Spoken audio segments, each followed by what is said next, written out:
Welcome. In this video, I'll show you 2 ways to reset your network settings in Windows. All right, so first off, the easiest one, go ahead over to your search bar and type down network reset.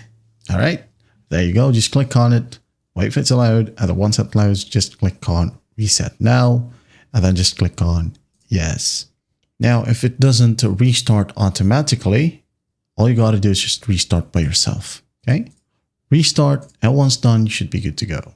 Now, another option is by going to your search bar again and just type down CMD. Click on Run as Administrator.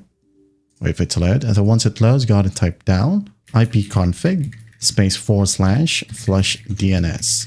Okay. Again, ipconfig space / flush DNS. Hit on enter. Now type down ipconfig space / release. Hit on enter. ipconfig space / renew. Hit on enter and wait for the process to finish.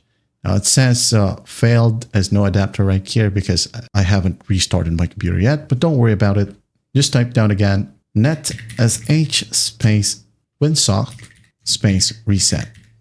Okay, hit on enter. Now type in netsh space int space IP space reset. Hit on enter, wait for the process to finish, hit on exit. Okay, you can go ahead and pause the video if it's not clear for you. And then after that, you can now go ahead and restart your computer. And once done, you're good to go. That is how you reset your network in Windows. Well, I hope this video helps, and I'll see you in the next one.